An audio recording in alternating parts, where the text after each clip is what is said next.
Welcome back, everybody. Trevor's still talking about food. Dude, the Crystal Palace Sunday brunch is a must. I know. You gotta do it, man. And that's the thing is, it's been a little over a year and a half now, right? Since I've been here. Yeah. And Chris and I were Almost talking 2 about. years, really. No, July, but yeah. Okay. But Chris and I were talking about it. I was like, I was talking to her mom about it, my future mother-in-law. And like Mama Roomba's, which is literally across the street for us. I've never been. And I don't know It's why. tough to get a table in there sometimes. Yeah. That's part we of go it. to Muerto's a lot, obviously. The other place is the Casey Steakhouse, which I was thinking of because she was talking about the pizza place on F Street. And then I still haven't been to Wool Growers. Or is it Pyrenees? Yeah, Pyrenees there's several of them. Yeah. You're not a true Bakersfield guy until you've had pickled tongue.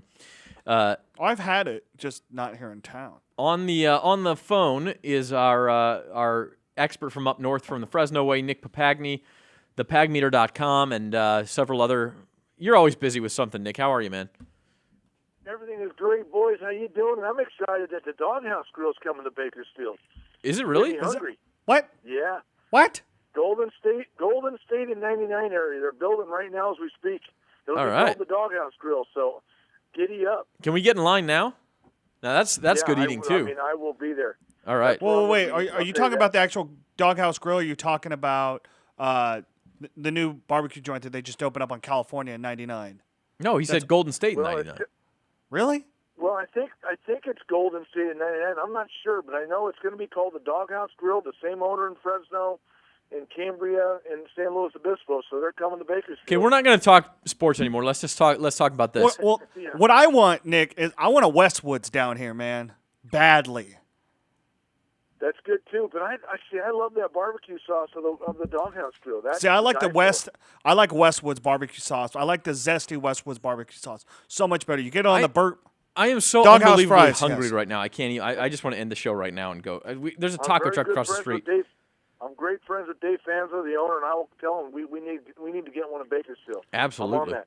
Dude, tacos. That place over by your place on 7th Standard, Asada Grill. Oh.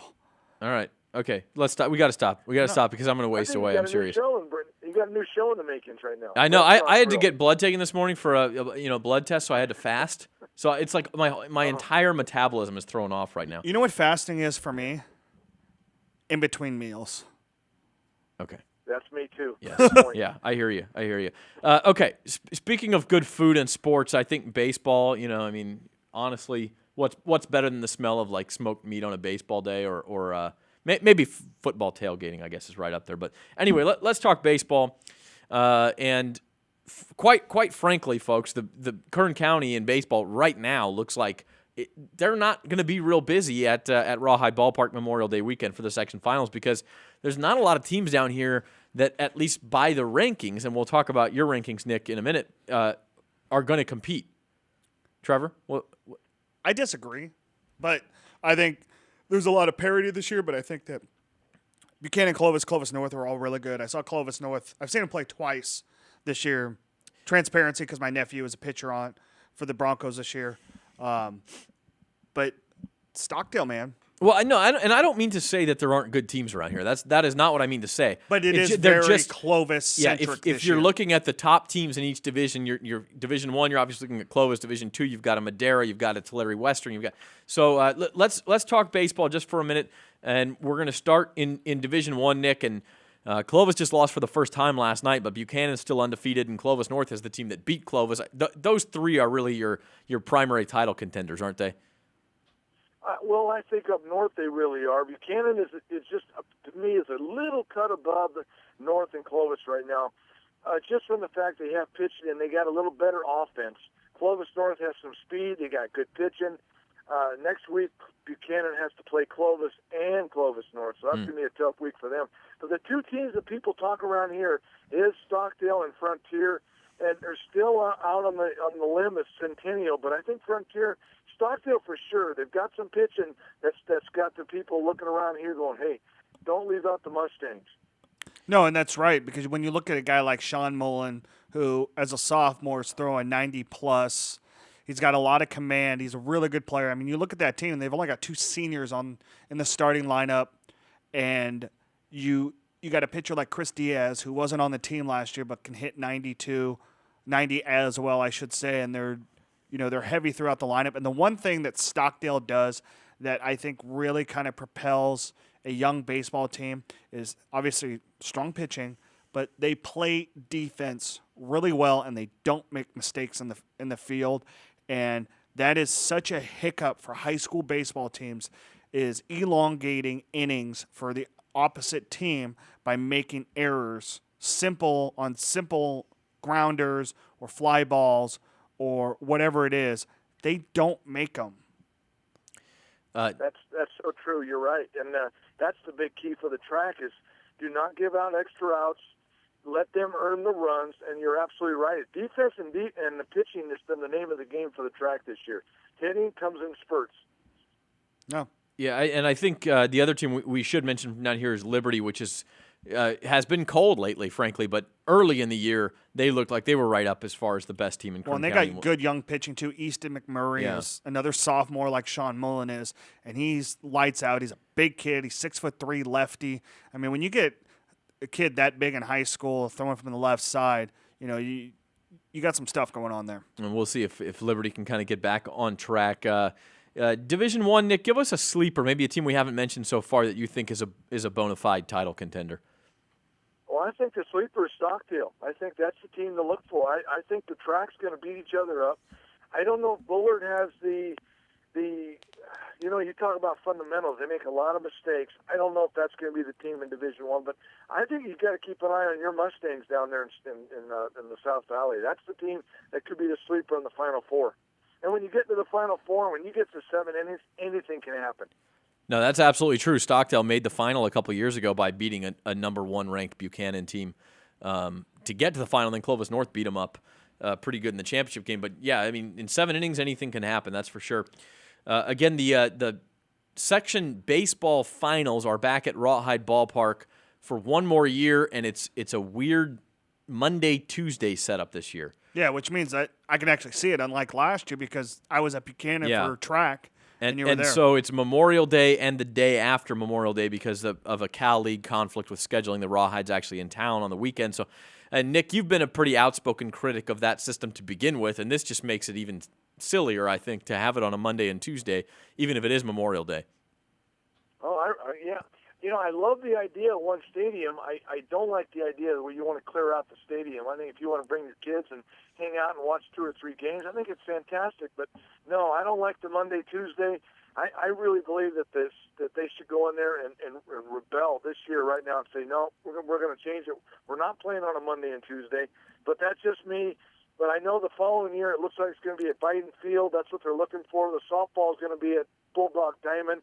I don't know if you guys like that or not, but that's what it's looking like. The following year will be at Biden Field. Yeah, and those are certainly good facilities, and down here there are some good ones too. And I've always said I'd be in favor of a rotating, one site and kind of rotate it in each year and let the chips fall where they may as far as which teams have, where are the best teams and where do they have to travel to play. But let that sort of be luck of the draw. Let's move on to Division II. Tell us about Madera, Nick, because I know you've been real high on them. I don't think a lot of people down here know how good the Coyotes are. Well, the Coyotes have just lost 4 of their big studs to a suspension. They were apparently someone who was selling legal or whatever you want to say, prescription drugs. They're out for the year. But I think they just it seemed like they lock and load. They haven't hurt yet. They lost yesterday in 15 innings to Memorial. And I still don't have the hearing at what if Memorial's Division 1 or 2. I'm hearing from both sides. Maybe you guys can help me out on that. Madera and then Edison. And I think that the sleeper team in Division 2 is going to be Tehachapi. They've got pitching, and they can swing it a bit. But keep an eye on Tehachapi. I told everyone at the beginning of the year, Tehachapi could be a player by the end of the year. And Tehachapi has the last few years has had a history of pulling playoff upsets, so they could certainly do it. As far as Memorial, everything I'd heard said Division II. I don't know if Trevor, if you'd heard differently, but I could be wrong. I haven't heard anything about D1 with them. The CIF up they have them in D1. I hear they're in D2, so I put them in D2. So they're battling for the 1 spot as well with Madera. Sure. Hanford's going to be pretty good. So I think D2 is wide open. Division III also seems like a pretty wide open. You have Lemoore ranked number 1, Madera South 2. Again, it's a division where if you keep looking, you got to go down a while before you find a Kern County team, and you have Garces at number 8. Yeah, Garces is playing probably the tougher schedule of all of them. When you play in the Southwest Yosemite League, they definitely will be battle tested. Lamar just got a perfect game against the Hanford West, so they can be beat. Can Madera South handle the CMAC? They're going to have to, they're going to get beat up in the CMAC. And how does the team do it by the end of the year? Really had a great Easter Classic. They're going to be pretty good. And in Kerman Lions, they've had some injuries, but they're going to be good. I always think Dinuba and Kingsburg, you can't leave those guys out along with Selma. I think in Porterville's got some athletes. So I think Division III, along with Ridgeview and Independence, is wide open. Well, Garza showed it last year, being able to, I think they went